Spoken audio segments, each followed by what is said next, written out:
Boa noite, irmãos. Vamos ficar de pé. Vamos dar início à nossa escola bíblica com louvor. Vamos ficar de pé, os que puderem ficar de pé. Alguns ficam assim. Esta música, o título dela é Portugal para Jesus e começa com mais um ano que passou. Então achei interessante, só porque já passou mais um ano. É verdade. E estamos no início de outro, que espero que sinceramente que seja bastante melhor, não é? Amém. Nós estamos sempre na expectativa. Aquilo que a gente esperar é aquilo que vai acontecer no nome de Jesus. Em nome amém? de Jesus. O texto vai assim. Isto com palmas era melhor, mas é assim. 1, 2, 1, não, comigo. 1, 2, 1, 2, isso, continua. Sem acelerar. É difícil, não é? Ok, vai como for, não se preocupem. Mais um ano que passou, mais vitórias se alcançou. Todos juntos de mãos dadas, Deus abençoou. Mais um ano para cumprir, Cada um no seu lugar, todos juntos de mãos dadas, Deus abençoar. Em amor, em união, com a luz conquistar e ganhar. Em amor, em união, com a luz, conquistar e ganhar. Portugal para Jesus.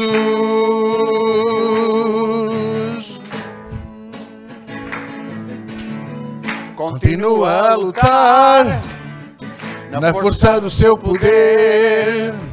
O pecado e as trevas tu irás vencer. Anda enquanto é de dia, ainda há muito para fazer.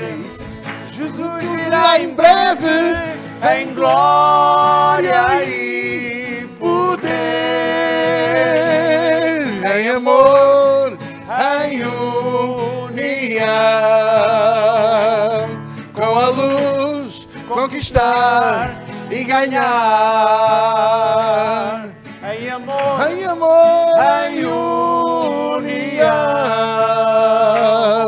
com a luz, conquistar e ganhar.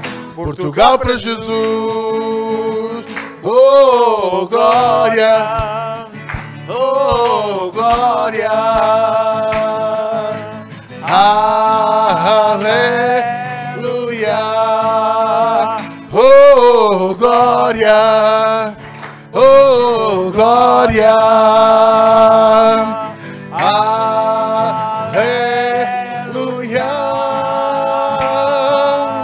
Aleluia! Aleluia!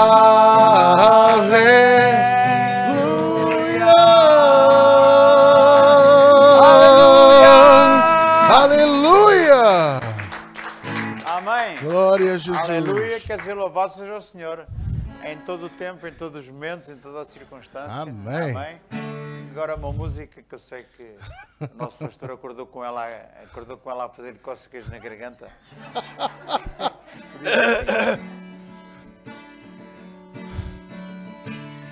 Mais e mais te amo, Senhor. Mais e mais e com mais fervor. Mais e mais me abençoas, Senhor.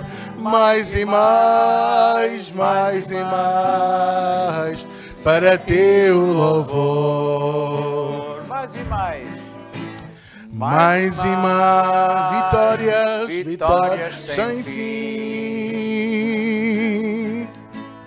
Mais e mais Tu cuidas de mim.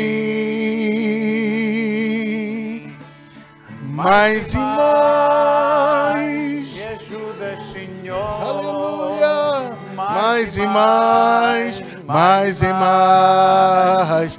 Para teu louvor. Agora vamos cantar em francês, está bem? É assim. La la La la la la saraba. la la la la. Espetacular. La la la. La la la la la la la la. La la la. La la la la la la. La la la. La la la. La la la la la. Mais e mais. Mais e mais vitórias sem fim. Mais e mais tu cuidas de mim. Mais e mais me ajudas, Senhor. Mais e mais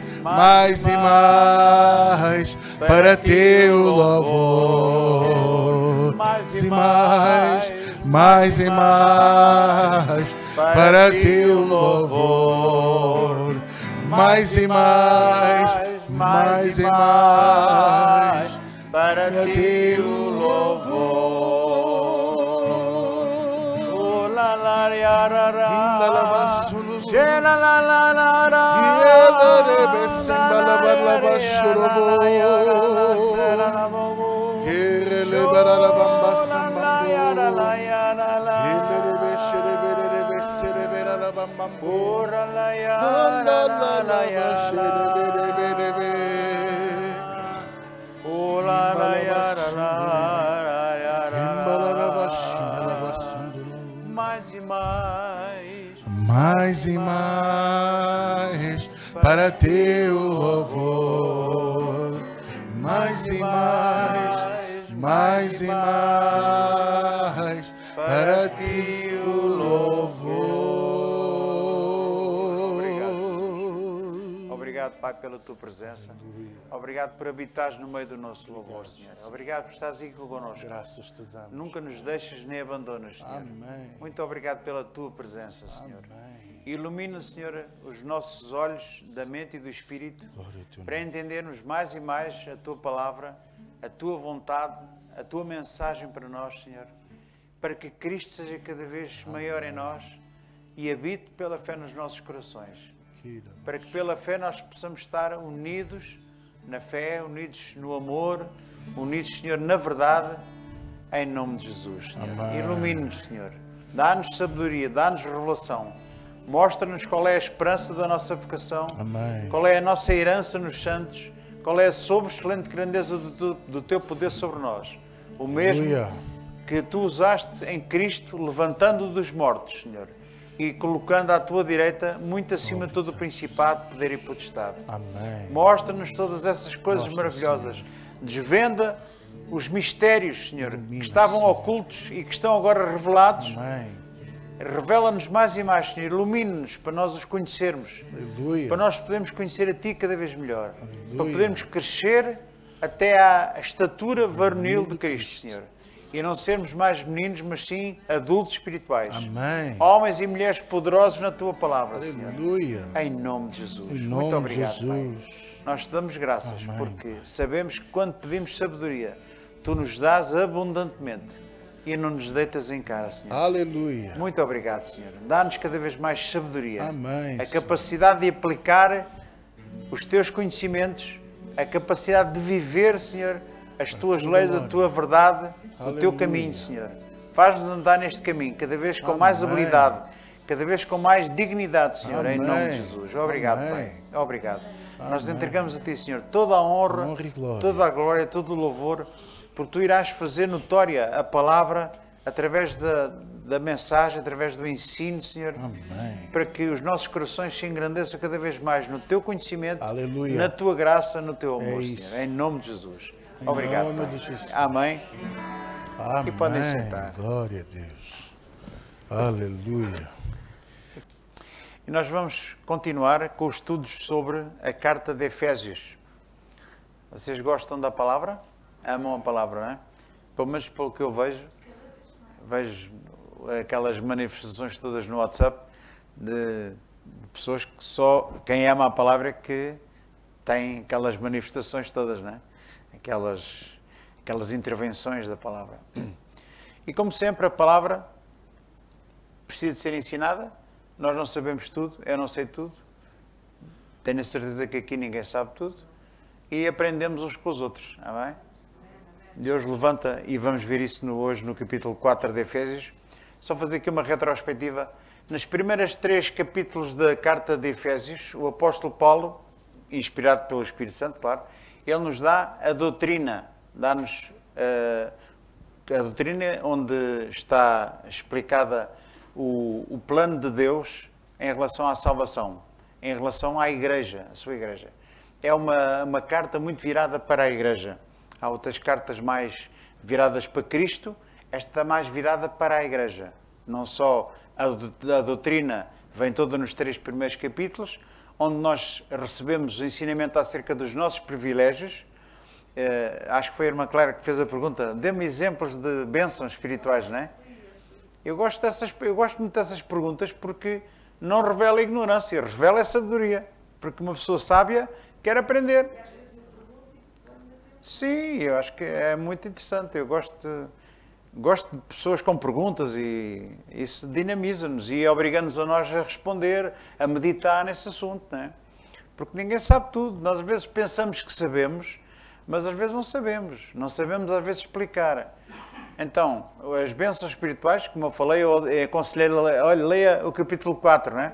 Aliás, o capítulo 1, do verso 3 até ao 16, o que é que eu falei? Ou 13 ou 14, porque fala exatamente, aí fala de muitas bênçãos espirituais. Logo no versículo 10 diz logo, bendito Deus e Pai do nosso Senhor Jesus Cristo, o qual nos abençoou com todas as bênçãos espirituais.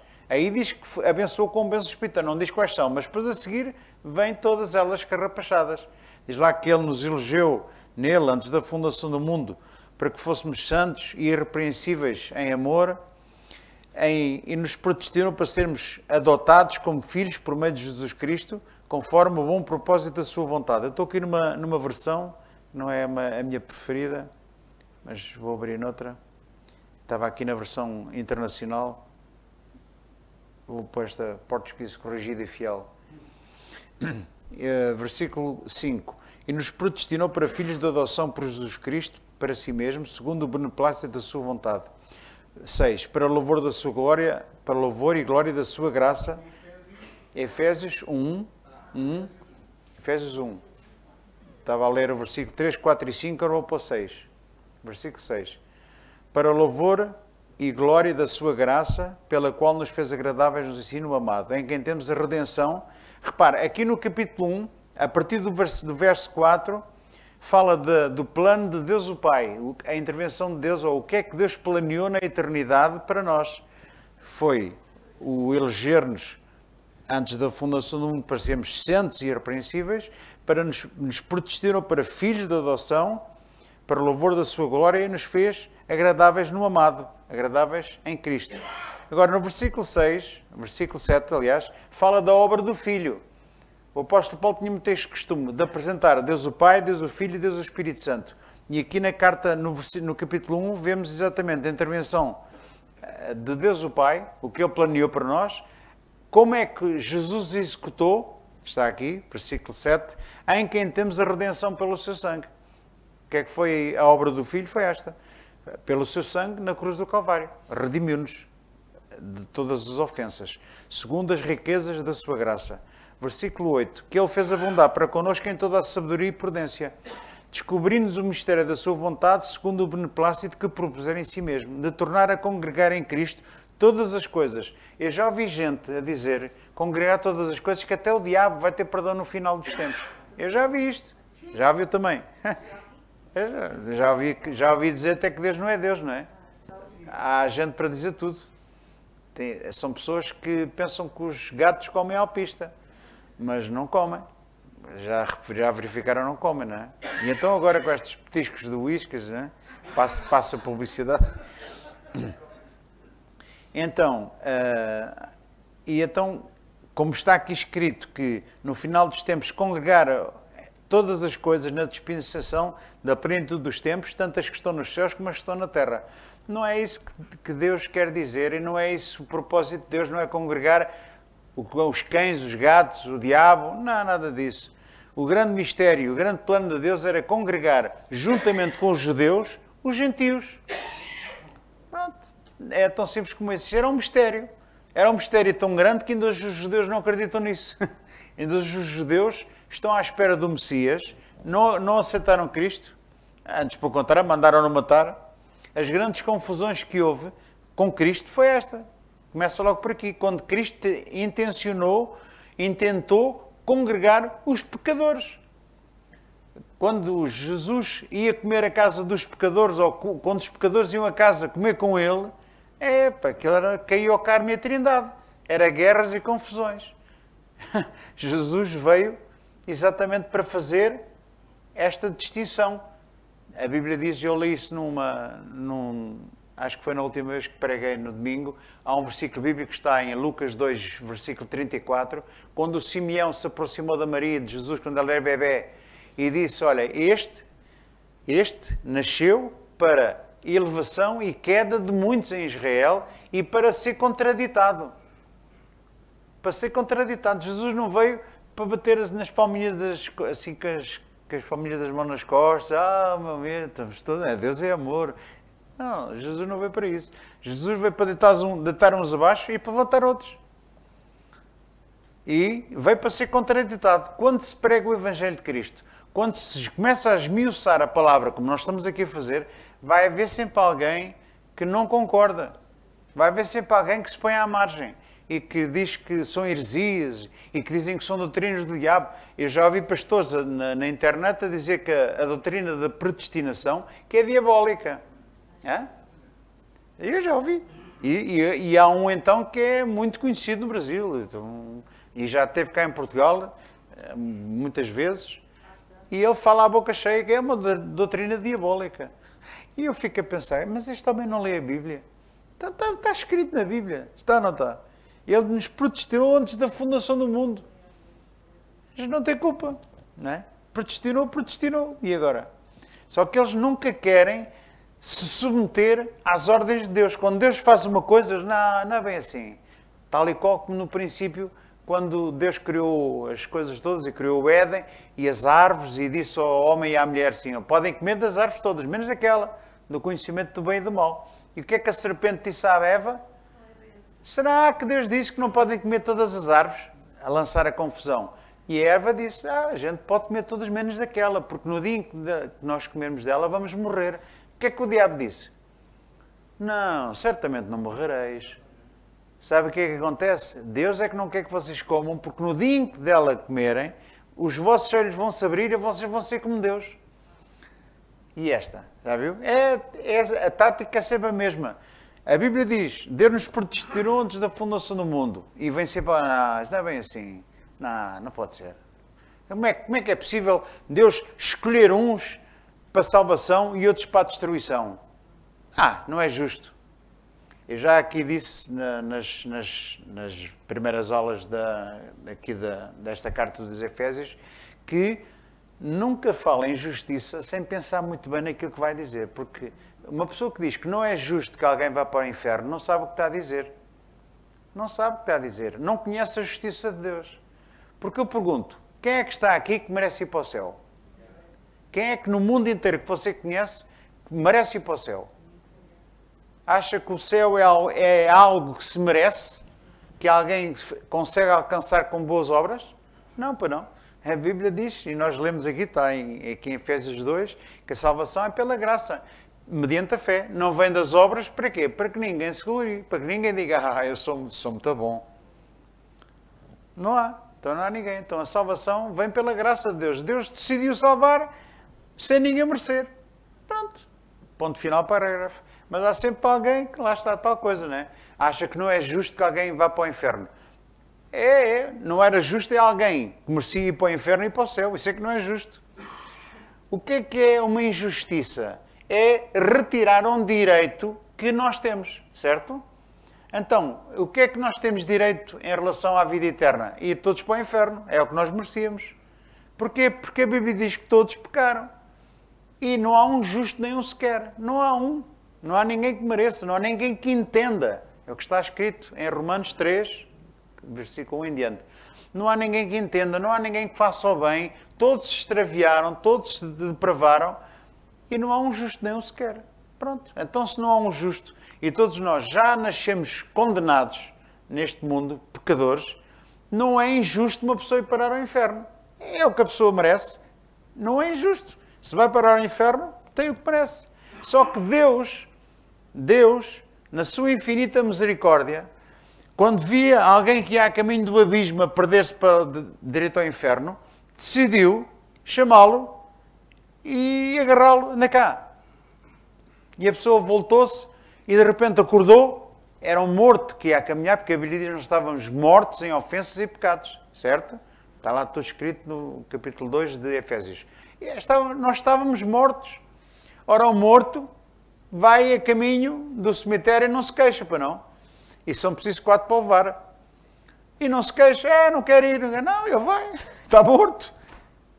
Ninguém no seu perfeito juízo queria ser enterrado vivo, para não. Ninguém enterra os vivos, só se for por engano. Mas os mortos vão para todo lado. E mesmo até antes de estar morto fisicamente, nós estávamos mortos espiritualmente. Cegos, mortos, embrutecidos, obscurecidos, como a Bíblia diz. Então íamos a caminho de um abismo a pensar que íamos todos para o céu.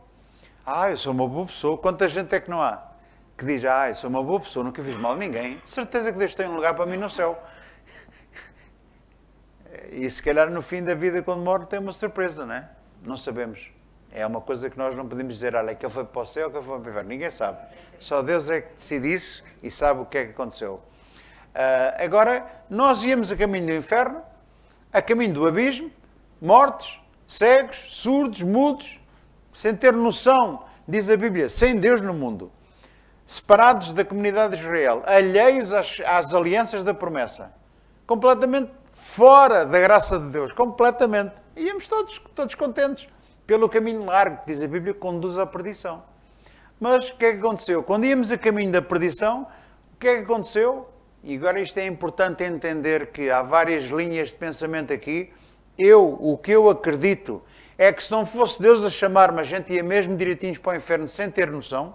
Se não fosse Deus a acordar-nos, a vivificar-nos, está lá no capítulo 2 de Efésios 1, e nos vivificou quando nós estávamos mortos em ofensas e pecados. Ele nos deu vida. Aí, quando a gente estávamos mortos, Ele nos vivificou, a gente acordou assim, para onde é que eu ia? É aí que vem o arrependimento. Entendem? Há uns que acreditam que o arrependimento é antes. Mas não é. Eu não acredito. Eu acredito que até para nos arrependermos, Deus teve que nos dar vida, nos alertar, nos acordar. Teve que fazer alguma coisa sobrenatural para a gente entender que estávamos mal. Porque quem é que entendia que estava mal se não fosse Deus a mostrar-nos? Certo? Um dos trabalhos e ministérios do Espírito Santo é mostrar-nos, convencer-nos do pecado, da justiça e do juízo. Certo? Então teve que o Espírito Santo intervir em nós, Deus fazer o milagre e vivificar-nos para a gente acordar assim, para onde é que eu ia? É aqui que tudo muda na vida de um homem. É aqui que a pessoa chora amargamente, chora de arrependimento, vira as costas àquela maneira errada que a gente tinha de viver, porque a Bíblia diz que seguíamos as inclinações da carne e dos nossos pensamentos. E éramos escravos do pecado, escravos do diabo.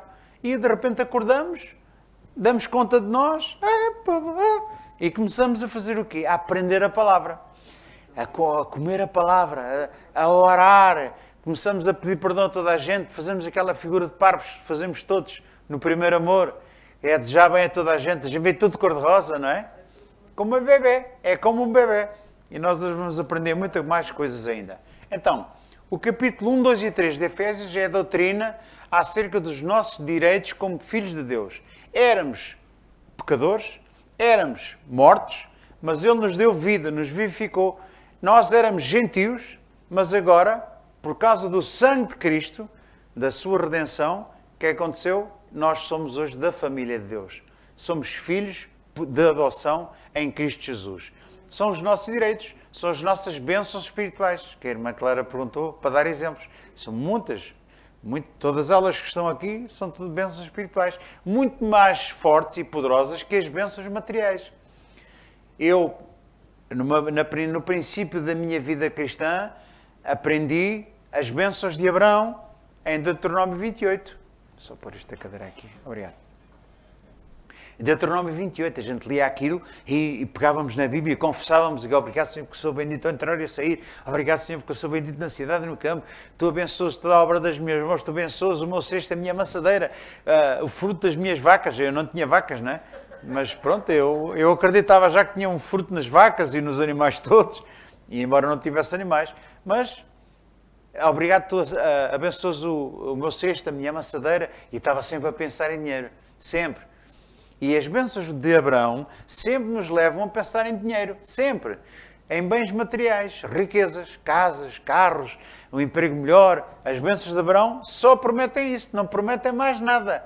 Deus dará chuva à sua terra no seu tempo e abençoará toda a obra das tuas mãos e tudo no que puseres mãos e os pés e tudo.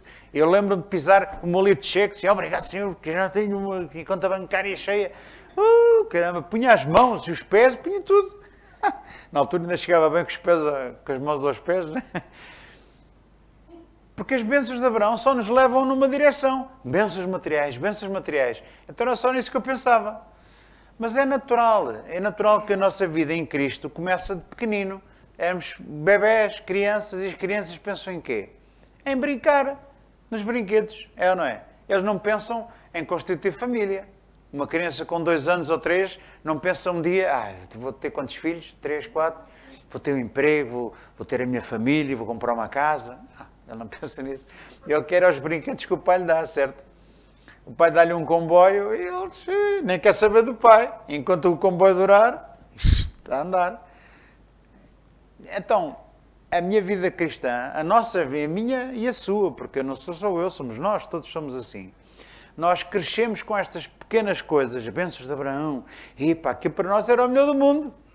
Era ou não era? Passava às vezes horas a orar aquilo. E a minha ideia, foi assim que foi ensinado, quanto mais eu falasse, mais eu tinha. Então eu falava, obrigado, já abençoaste a obra das minhas, obrigado, Pai, todo lugar onde a planta do meu pé pisar, o Senhor já me deu. Punha o pé em tudo que era sítio. O que era isso? Eram os meus brinquedos. Brincava com aquilo e brincava até deitar fogo. O que é que aconteceu? Uma chatice, começamos a crescer. Começamos a estudar a palavra, começamos a aprender, começamos a orar, começamos a ouvir quem sabe mais que nós, começamos a ter outro comportamento, começamos a crescer. É uma chatice para muitas igrejas, para muitos pastores. Porquê? Porque quando a gente quer crescer e quer mais qualquer coisa de Deus e não tem, vai à procura em qualquer lado. É ou não é? Foi o que aconteceu comigo. E demorou muito tempo. Fui criança, andei a brincar de muitos anos. É verdade. Mas pronto, chegou um dia que o Senhor determinou-se, agora vais-te fazer ao caminho e vais ser um adulto espiritual. E eu comecei a crescer. Comecei a pensar em quê? Em bênçãos materiais? Não. Comecei a pensar, espera aí, mas além das bênçãos materiais tem coisas muito melhores. As bênçãos espirituais, irmãos, são eternas. Dinheiro, casas, carro, fica aqui tudo, ninguém leva nada. Ninguém leva nada no caixão. Foi não? Caixões não têm gavetas, não têm atrelados para levar os nossos haveres, os nossos bens. Não.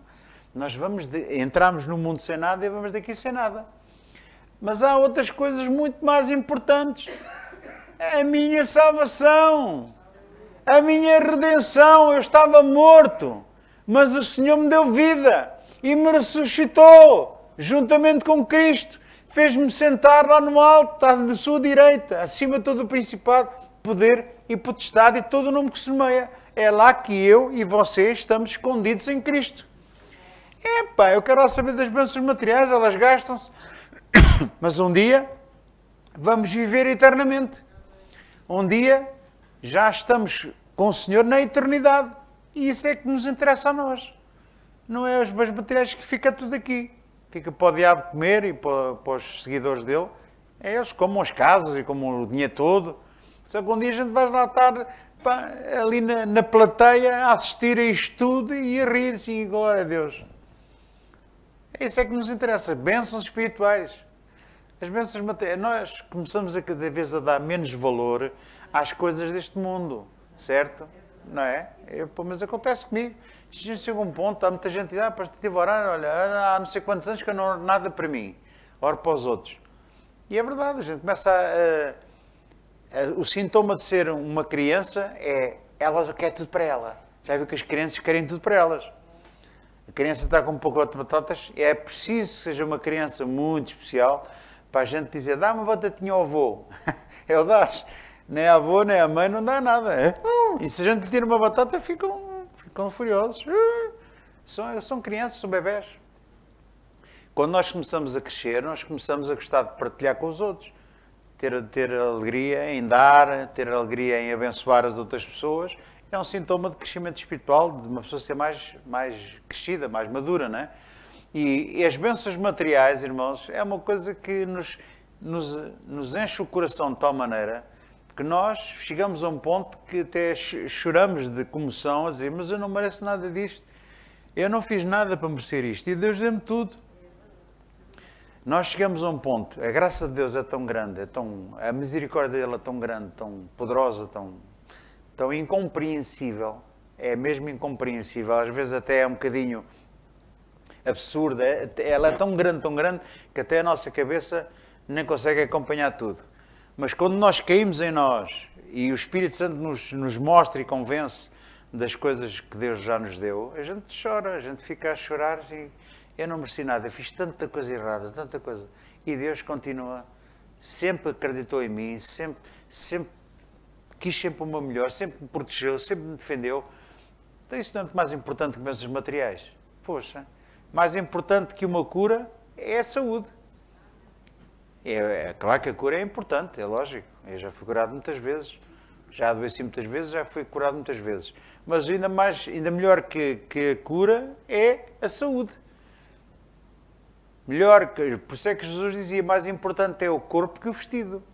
Mais importante é a vida do que todas as outras coisas, do que o mantimento. Por isso é que ele diz, não se preocupem com nada, não estejam inquietos acerca de coisa alguma. Não se preocupem, não andem como os gentios, que andam sempre preocupados com o cão de comer e vestir e beber, porque essas coisas os gentios procuram. Mas nós, o que é que fazemos? Descansamos em Deus com as coisas que Ele provê para a nossa vida, de borla, de graça. Um sintoma de maturidade espiritual é eu descansar em Deus. Descansar em Deus que Ele vai prover às minhas necessidades. Ele supre as minhas necessidades em glória por Cristo Jesus. Ele não deixa que nada nos falte. E está previsto no Pai Nosso, na oração que o Pai Nosso, que Jesus ensinou do Pai Nosso. Pai Nosso que está no céu, santificado seja o teu nome. O pão nosso de cada dia nos dá hoje. O pão nosso de cada dia. Deus não promete uma feijoada de gambas. Eu vi a feijoada de gambas assim, epa. Mas eu não percebi se a especialidade é de comer ou de fazer. As duas também fazes? Tenho que provar isso. Aqui está um prato ali com uma categoria. Por acaso é bom, eu gosto disso. Mas, o que é que Deus promete? O pão nosso de cada dia. Deus promete o suficiente para você viver. Ele não promete mais. Aquela ideia de ser rico, aquela coisa de enriquecer com bens materiais que muitas igrejas ensinam. E eu sei que a gente aprendemos muito acerca disso. As bênçãos de Abraão e prosperidade e uma conta bancária maravilhosa, um Mercedes à porta, uma casa nova, uma quinta, e todas essas coisas. Eu não prometo nada disso, nada. E quem anda atrás dessas coisas anda num sítio onde Deus não está. Por isso é que muita gente vai para esses caminhos e chega a um ponto que fica desiludido. Porquê? Porque nada daquilo que ele acredita que vai ter, nunca mais vai ter.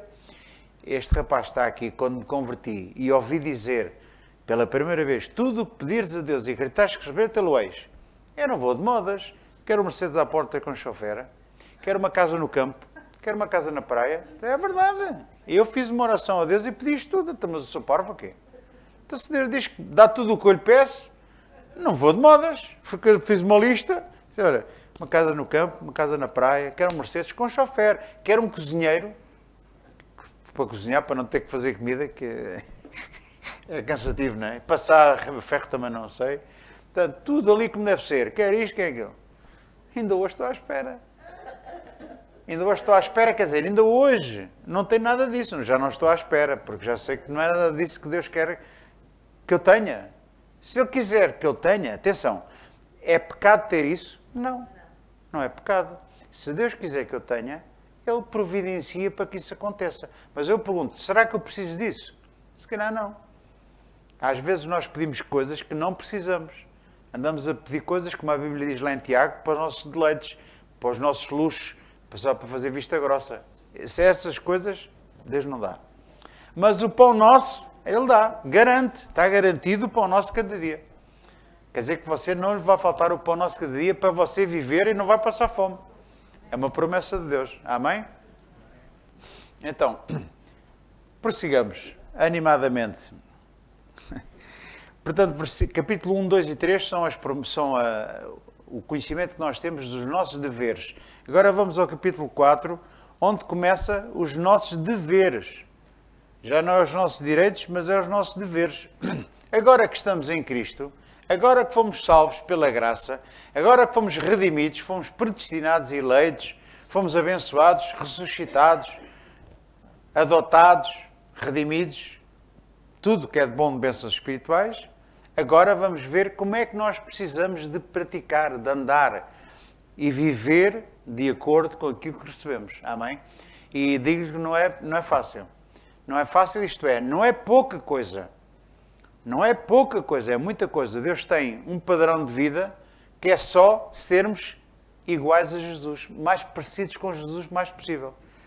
Qual é o alvo que Deus tem para si? É você ser e eu sermos como Jesus. Como vê, não é uma pera doce. Não é uma coisa que é uma coisa é fácil, é muito fácil. Não, não é. Se não for pelo poder de Deus, ninguém chega lá. E mesmo pelo poder de Deus, tem muito caminho para andar, tem muito pão para comer. Mas é isso que Deus espera. É engraçado porque todas as religiões, elas formam-se no sentido da justiça retributiva. Gostava que vocês tomassem nota desta frase, justiça retributiva. Isto é, para você ter alguma coisa, tem que fazer outra coisa. Para Deus o abençoar, tem que fazer alguma coisa. E este pensamento ainda prevalece na cabeça de muito cristão e é por isso que eles não entendem a graça de Deus. Porque na graça de Deus você não precisa de fazer nada para ser abençoado. Porque Deus já o abençoou com todas as bênçãos. Não precisa de fazer nada. Deus já o abençoou. Agora há aqui um parênteses que eu quero dizer que é, não precisa de fazer nada para alcançar a bênção. O que você precisa de fazer agora, que tem a bênção, é ter uma vida cada vez mais parecida com Cristo. E isso dá trabalho. Dá muito trabalho. Você dá trabalho a Deus e Deus também dá-lhe trabalho a si. E você tem que se esforçar para que isso aconteça. Mas vamos ler, vamos à palavra em Efésios 4, do versículo 1 até ao 3, por exemplo. E vamos devagar. Versículo 1 diz: Rogo-vos, pois, eu, o preso do Senhor, que andeis como é digno da vocação com que foste chamado. Está a ver? Rogo-vos. O rogar é pedir, implorar. O apóstolo Paulo está aqui a dizer, olha, vocês podem andar como quiserem. Não, não. Rogo-vos, imploro-vos que vocês andem conforme, como é digno da vocação para que foste chamados. Então, quando se fala aqui de vocação, não tem nada a ver com ser engenheiro, arquiteto, ter uma vocação, ter um dom, não tem nada disso. A vocação que Deus está aqui a falar é a sua chamada para a salvação. Deus chamou para a salvação. Então, a sua vocação é a salvação de Deus. Foi por isso que Deus o chamou. Amém? Então é importante desmiuçar estas coisas e entendê-las. Rogo-vos, pois, eu, o preso do Senhor, ele não era preso de Roma, ele não era preso do Império Romano, ele é preso do Senhor. Porquê é que ele era preso? Sabe porquê? Porque ele pregava o Evangelho aos gentios e ele declarava o mistério que era que os gentios também eram herdeiros da graça de Deus. E esta confusão deu uma guerra tão grande, que os judeus entrar em guerra com ele até o conseguirem mandar prender. Diz, o Paulo teve mais vezes na prisão do que em hotéis de 5 estrelas. E era apóstolo. Mas é daqueles apóstolos que não andavam de Mercedes, nem andavam de avião, nem andavam nos hotéis de 5 estrelas. Não, a maior parte das vezes é na prisão. Ou a naufragar das viagens que fazia de barco. E às vezes a passar fome e jejuns e sei lá mais o quê, a levar bastonadas. Não era brincadeira. Mas estes apóstolos, a malta não quer ser apóstolos destes. A malta quer ser apóstolo para ter uma vida melhor e ter autoridade e para ser o maior, para ser quase como o Papa, infalível. Só que isto não existe. Existe na cabeça de muita gente e há muitos homens que conseguem enganar as pessoas e conseguem levar água ao moinho deles. Mas a Bíblia diz que quem são eles? São homens astutos, homens malandros que enganam, que levam as pessoas ao erro, ao engano. Versículo 2. Portanto, que andem como é digno da vocação que foste chamados, com toda a humildade e mansidão, com longanimidade, suportando-vos uns aos outros em amor. Deus diz aqui que, para nós andarmos dignamente, de acordo com a vocação que Ele nos chamou, precisamos de andar com toda a humildade e mansidão. O que é humildade? A humildade é a capacidade que nós temos de nos submeter aos outros, de aprender e, ao contrário, de ser arrogante. O que é um arrogante? É uma pessoa que sabe tudo. Sabe tudo. Ninguém lhe ensina nada. A gente tem sempre uma opinião para tudo. Eu conheci pastores que sabiam tudo. De medicina, de economia. Sabiam tudo. Qualquer coisa que se fizesse, eles tinham sempre uma opinião. E eu assim, estas pessoas realmente sabiam de fisioterapia, se a pessoa tinha uma dor aqui, isso é, diziam logo o que era. Isso é diabetes, olha, isso passa com um chazinho assim, sabiam tudo, sabem tudo, ninguém lhes ensina nada. É complicado conversar com uma pessoa dessas, não é? Chega a um ponto que nós até fazemos figura de coitadinhos, não é? Assim, ao pé delas a gente apaga-se completamente. Porque ele brilha de tal maneira, tem uma luz tão forte, que nos ofusca, que nos encandeia. Então, é o contrário, é aquilo que Deus, o padrão de vida que Deus tem para nós, é precisamente o contrário. É dizer que nós precisamos de ser completamente humildes e mansos. Sabe o que é uma pessoa mansa? Manso é aquele que responde com brandura, quando é atacado, quando lhe pisam os calos. Ele não se exalta. Às vezes a pessoa está com a carne à flor da pele, explode, e alguns até dizem, ressuscitei. Pois, devia estar morto.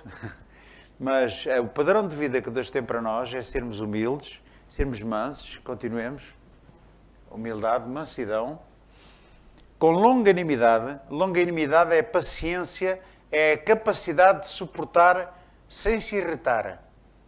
Quanto é que você aguenta sem se irritar? Aonde vamos fazer este teste?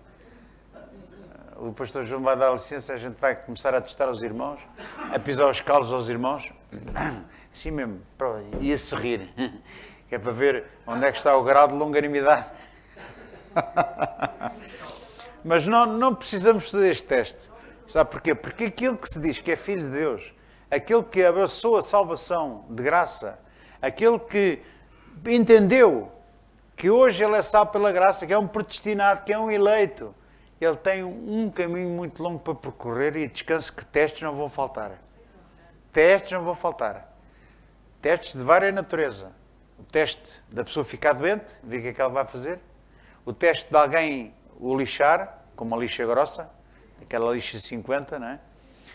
O teste de pisar o calo, o teste do trânsito, quem conduz. Eu fui bem testado. Irritava-me muito. Eu não era assim de pôr a cabeça de fora e mandar os outros lá para outros lugares, não é? Não era muito disso. Mas dentro do carro, sem ninguém ouvir, só eu que ouvia, ou quem ia ao meu lado, eu, olha, aquilo, mal saí de casa ao fim de 10 minutos, pumba. E eu comecei a ver. Um dia pensei assim, eu não posso ser assim, eu tenho que mudar. Repara, alguém pode dizer assim, é o meu feitio. Não, aqui não há feitios para ninguém. Esqueça isso, Da pessoa dizer, é a minha natureza, eu sou mesmo assim, quem quiser, olha, é como eu sou. Não, não é como você é. Você pode mudar, só os cães e os gatos é que não mudam. Cão é cão toda a vida. Certo? Você não pode tirar o cão para aprender a tocar viola. Nem o gato para tocar piano. O outro é que era um gato francês, um gato francês, não, como é que era? Tocava piano e falava francês, não é? É esse. Um gato maltês. Mas, não. Só os bichos é que não mudam. Os cães andam sempre atrás das cadelas, os gatos das gatas e por aí fora. E por aí vai. Não, o homem e a mulher, nós podemos melhorar todos os dias. Temos é que nos esforçar. Amém? Olha o que é que diz aqui. No versículo 4. Diz, procurando guardar a unidade do Espírito pelo vínculo da paz. Há umas outras traduções que diz, esforçando-vos diligentemente. Esta tradução não diz, mas há umas traduções que diz, esforçando-vos diligentemente. Isto é, empenhando-nos, fazendo todo o esforço, o máximo que a gente conseguir, para manter, diz aqui a Bíblia, para preservar, não é perseverar, é preservar o vínculo da paz, a unidade pelo vínculo da paz. Então, nós podemos mudar e Deus quer que a gente mude, porque Deus já nos deu capacidade para isso.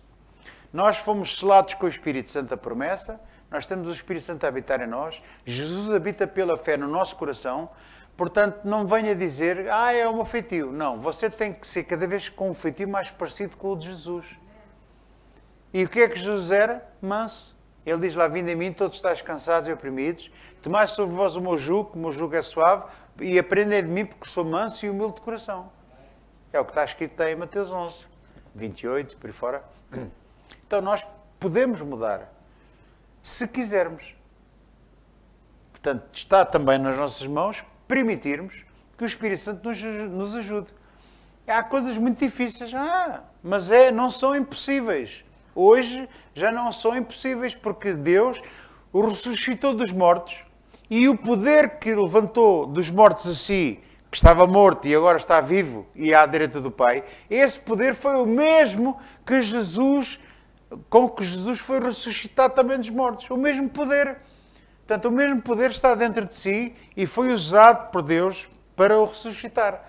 Portanto, hoje você tem esse poder dentro de si e se tem dificuldade, peça a Deus. Porque é possível mudar. Para nós podemos ser humildes, mansos e longânimos, suportando-nos uns aos outros em amor, que é o que está escrito. Suportando-nos, era no versículo 2, mas pronto. Isso. O 2, exato. Suportando-nos uns aos outros em amor. Suportar, a palavra suportar, muita gente pensa que é assim, aquele tipo é insuportável, mas eu tenho que o gramar. Não é isto. Suportar é um bocadinho, mas não é a explicação certa da palavra. O suportar significa não só tolerar, mas também significa suportar, quer dizer, ajudar o outro a caminhar. Porque às vezes as pessoas têm dificuldades na vida, enfim, não é só dúvidas, têm outras coisas, têm dificuldades e pedem ajuda aos pastores e nós estamos cá para ajudar, para orarmos juntos e claro que Deus é que nos ajuda em tudo. O pastor não vai ajudar em nada a não ser que seja Deus a ajudar também. Há coisas que a gente não consegue fazer. Então, suportar não só é tolerar, muitas vezes precisamos nos tolerar uns aos outros em amor, perdoando-nos uns aos outros, tolerando. Aquele irmão faz sempre assim. E pronto. E isso tem alguma coisa a ver com a salvação? Não. Então, se não tem, se ele faz assim, deixa eu fazer. Aquele tipo pensa sempre 3 pacotes de açúcar no café. Não vai para o céu. Vai até pode ir mais depressa. Aquele irmão ainda fuma ali um cigarro. E depois? Perde a salvação por fumar um cigarro. Uma vez um irmão disse, pastor, eu ainda fumo. Já me disseram que eu estou com um pé no céu e outro no inferno. Disse, irmão, o mais que pode acontecer é no céu sem um pé. Mas vais para o céu de certeza, porque o fumar não tem nada a ver com a salvação. Não tem nada a ver. Os pecados da carne não impedem que a pessoa vá para o céu. Não impedem. São embaraços, são coisas que fazem mal à pessoa. Mas não impede que ela vá para o céu. Não. Há determinadas coisas que se fazem que não são pecado em si contra a vontade de Deus, que provocam a ira de Deus. Não. São embaraços. A Bíblia fala em embaraços, pecados e embaraços. São coisas que fazem mal à própria pessoa, mas é com ela. Não está a prejudicar mais ninguém. São coisas que são pessoais. Agora repara, o que é que Deus, qual é o alvo de Deus para nós? É que a gente seja mansos, humildes. Uma pessoa pode ser mansa e humilde até fumar um cigarro. E precisa ser mansa. Eu conheço muita gente que fuma, que são mansos. E conheço gente que não fuma, que aquilo quando explodem, aquilo é uma carga de trabalhos. Tem o pavio curto. Conheço gente de toda a maneira. Conheço gente honesta que fuma e conheço gente que não fuma, que é desonesta. Conheço gente que vem à igreja e que mente, que fofoca, intrigas, que é o fim da macacada. E conheço gente que não vem à igreja, tem um padrão moral muito maior que muito cristão que vem à igreja. E agora? Conhece assim alguém? Eu conheço muita gente assim. Conheço gente que não vem à igreja que gosta de dar, abençoa aos outros. E conheço muito cristão que é mão de vaca. Mão de vaca é assim. Não dá nada a ninguém, só coisa para dentro de um macaco. Então, repara, vamos continuar. Eu já passei os 5 minutos, não é? Então, continua, não é? Corta dali, corta da lá. Faz o corte e costura, não é? Diz? Muito bem. Com toda a humildade e mansidão, versículo 2, com longanimidade, suportando-nos uns aos outros em amor, procurando guardar a unidade do Espírito pelo vínculo da paz. Quando aqui diz para procurar guardar a unidade do Espírito, não significa nós criarmos unidade. Às vezes nós temos um defeito, os pastores têm muito este defeito, irmão, temos que ser mais unidos. Irmãos, nós já somos unidos. Temos é que manter a união. Porque o ser unido, na perspectiva da Bíblia, não é andarmos todos juntos em casa uns dos outros. Não tem nada a ver com isso. Não andamos mãos dadas, ali unidos. Andarmos, parece quase o emplastro e a sombra, o Roque e a amiga. Não tem nada a ver com isso. A unidade que a Bíblia fala, a unidade do Espírito, é uma unidade de nós querermos todos na mesma coisa. Queremos em quê? Em Cristo. E já vamos ver, eu estou aqui a falar, mas está tudo escrito aqui. Olha, procurando guardar a unidade do Espírito pelo vínculo da paz. Porquê? Porque há um só corpo e um só Espírito. Nós precisamos de acreditar nisto. Nós somos um corpo, só há um corpo. Não há dois, há um corpo, que é o corpo místico de Jesus. É o corpo que é o conjunto de todos os irmãos à face da terra que acreditam em Cristo, que foram batizados em Cristo, foram mergulhados no Espírito Santo, no corpo de Cristo. Precisamos de acreditar. Então, pastor, quer dizer que o irmão daquela igreja também é meu irmão? É. Se ele acreditar nas mesmas coisas que você, é seu irmão. E há muita igreja, que é uma igreja que tem muitos defeitos, mas eles acreditam que Jesus Cristo, que salva, que é o Senhor, são nossos irmãos.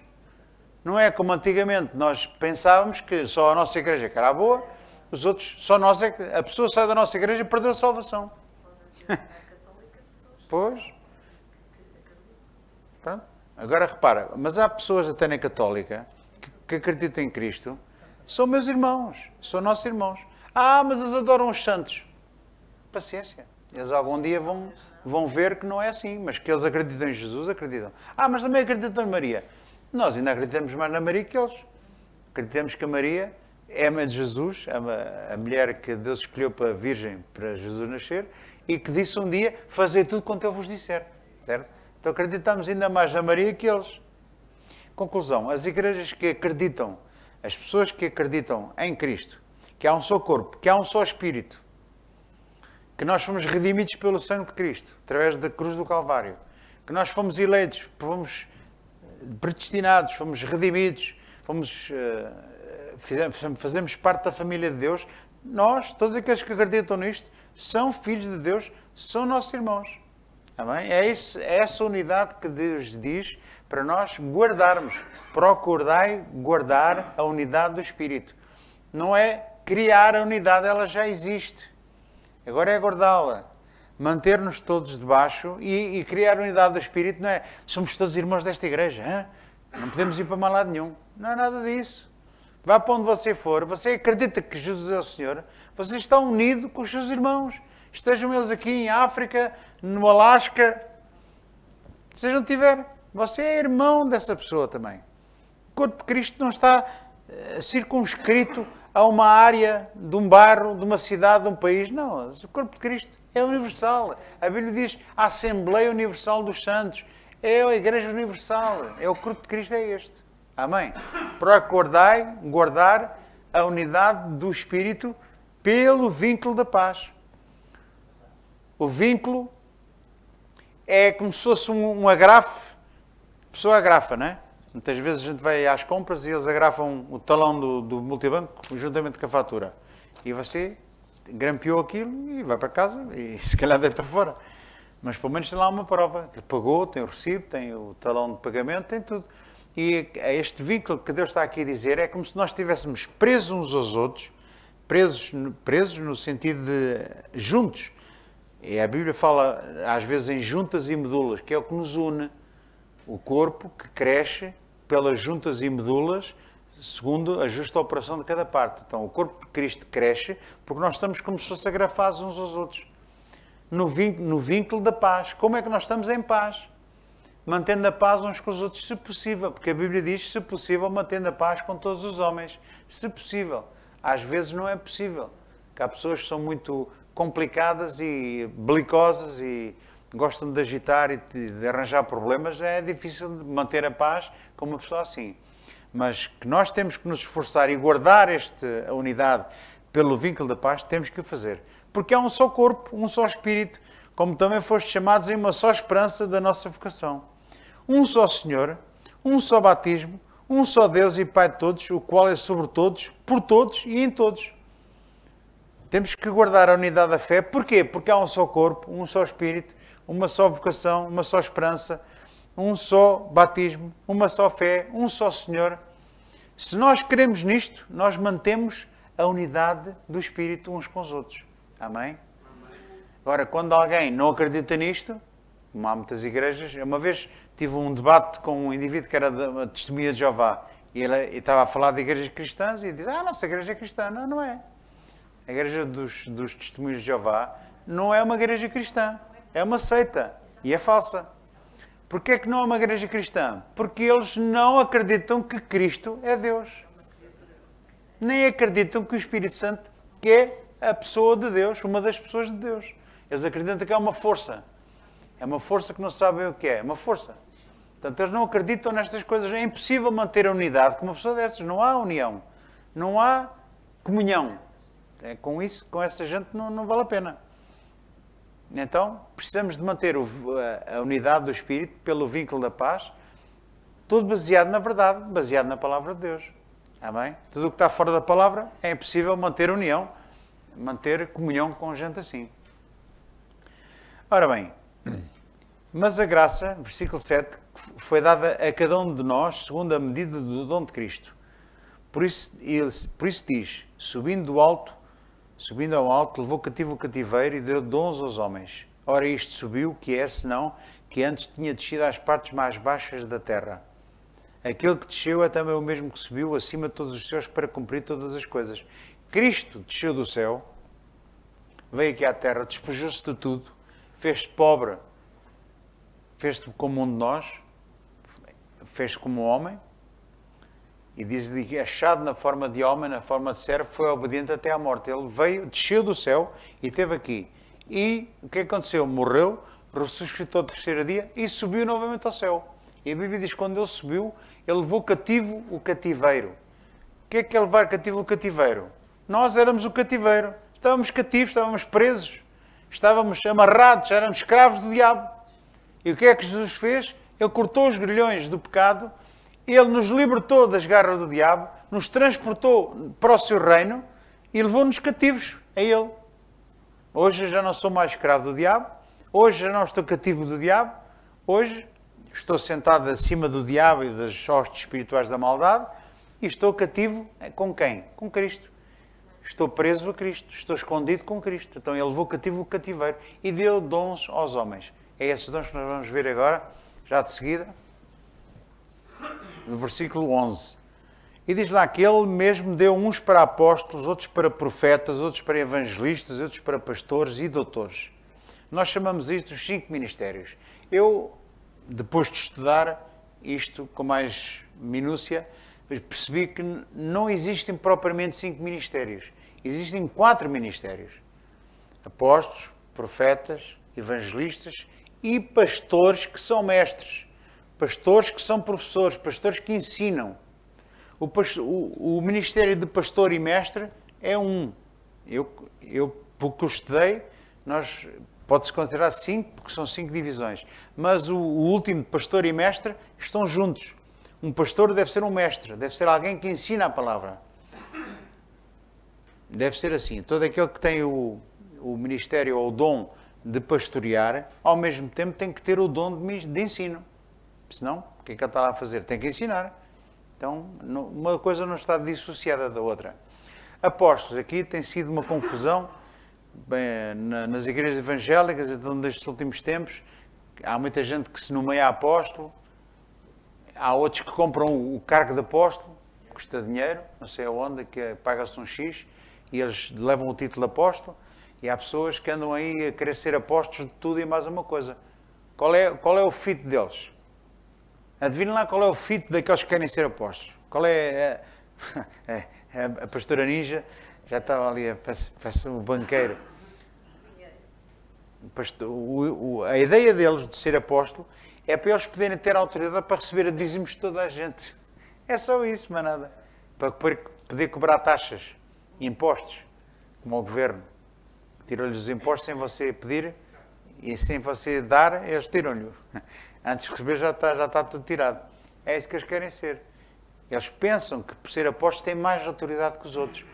Quando não têm, quando é ao contrário. Um apóstolo, diga-me lá qual dos apóstolos é que tinha uma boa vida e qual foi daqueles que conseguiu ter uma reforma na velhice para viver longos dias para ali nas ilhas da Grécia, já que eles estavam ali perto, ali a passar uma boa vida. Diz-me lá, qual deles é que acabou a vida assim?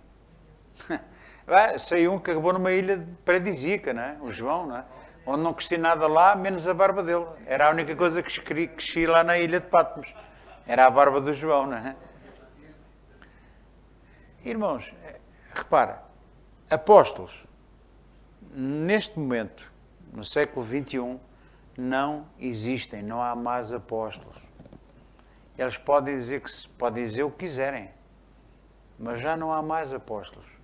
O último apóstolo que surgiu foi o apóstolo Paulo, diz ele que até fora de tempo, porque ele não tinha andado com Jesus, mas foi testemunha do Cristo ressurreto. Foi chamado por Cristo em pessoa. Lembram-se que a caminho de Damasco, e ali ia a bufar ameaças e sei lá mais o quê contra os cristãos, contra os do caminho, contra as pessoas que seguiam a Jesus. Ele andava a querer apanhá-los, levava cartas de recomendação para os apanhar, para os prender e depois para os matar, para depois serem apedrejados. Era o trabalho do apóstolo Paulo, que ele não era apóstolo Paulo, era o Saulo de Tarso, não é? Então ele, como judeu de alta estirpe e como oficial romano e como uma pessoa muito erudita que ele era, ele destilava ódio contra as pessoas que acreditavam que Jesus tinha ressuscitado. Ele dizia que era tudo mentira. E veja bem, quem é que Deus vai escolher? Para ser o apóstolo, para pregar a cruz do Calvário, para pregar para os gentios. O apóstolo Paulo. Deus tem os seus propósitos. Quando Deus decide, é mesmo aquilo. Era a mesma coisa que apanhar o Hitler na altura que ele andava a matar os judeus e agora fazer dele um rabino, que é um mestre de Israel. Era a mesma coisa, era muito semelhante a isso. Ele não deixou porque suicidou-se antes do tempo, não é? Mas se Deus tivesse um propósito a ele, até podia ser, como o apóstolo Paulo. O apóstolo Paulo é quase como um Hitler. Andava a matar os judeus por todo lado. Onde quer que os apanhasse, os judeus que professavam Jesus, aqueles que acreditavam em Jesus, ele andava a apanhá-los e era morte certa. Mas Deus escolheu aquele homem para sofrer por amor de Cristo, para sofrer por amor do Evangelho e escolheu chamou. Portanto, esse foi o último apóstolo. Os outros apóstolos foram escolhidos por Jesus. Eu já gosto, não se importa, pode pôr aí Atos 1, versículo 21, que eu gosto da palavra, que é para não estar a falar de cor. E assim você já sabe onde é que está escrito e pode, algum dia, ensinar ou elucidar alguém. Atos 1, 21. E nós vamos ver qual é o critério que os apóstolos utilizaram para substituir o Judas, que se enforcou, por um outro homem. Eles eram 12 inicialmente, não foi? Que Jesus escolheu, mas depois o Judas enforcou-se, ficaram 11. E Jesus tinha aquele número que era 12. Então eles tiveram que arranjar mais um homem para ser apóstolo. E qual foi o critério que eles escolheram? Vamos ver. É necessário, pois, que dos homens que conviveram connosco todo o tempo em que o Senhor Jesus entrou e saiu entre nós, pode continuar, começando desde o batismo de João até o dia que dentro de nós foi recebido em cima, um deles faça testemunha da sua ressurreição. Está aqui. O 21 e 22 explica qual foi o critério para escolher um homem para substituir o Judas, para ser um apóstolo de Cristo. Tinha que ser um que andasse com eles, desde o batismo de João até a Jesus subir ao céu, para ser uma testemunha da sua ressurreição. Eu pergunto, algum apóstolo hoje em dia andou com Jesus desde o batismo de João até a classificação, até à ressurreição? Foi testemunha da ressurreição de Cristo? Não foi. E foi o apóstolo Paulo porque ele decidiu. O próprio Jesus apareceu-lhe. Quando ele disse, Senhor, quem és, Senhor? Ele disse, sou Jesus a quem persegues. Apareceu-lhe o Cristo ressurreto na caminho de Damasco, em Atos 9. Então, quantos apóstolos é que há hoje em dia? Há muitos. Tudo falso. Tudo mentira. Não existe mais apóstolos. Profetas, outro dom que Deus deu aos homens. Qual é o ministério de profeta? Há uma coisa que é o ministério de profeta, como os profetas do Velho Testamento, e há o ofício de profeta, que são as pessoas que operam no ministério ou no ofício da profecia. Um pastor que prega a palavra é um profeta. Ele está a falar a palavra, está a declarar a palavra de Deus, está a ensinar. Está a trazer a voz de Deus para o povo, para o alimento do povo. Então, esse é um profeta. E um pastor que faça isso está a operar no ofício de profeta. Agora, profetas que trouxeram a revelação, que trouxeram a profecia e as promessas do Messias, que eram os do Velho Testamento, já não há mais. Acabou. E os ministérios de apóstolos e profetas são os fundamentos de quê? Da Igreja. Nós estamos fundados, a Igreja está fundada nos fundamentos dos apóstolos e dos profetas. Está lá em Atos 2, em Efésios 2, posso aqui verificar um instante. Podem preparar aí o Efésios 2, por favor.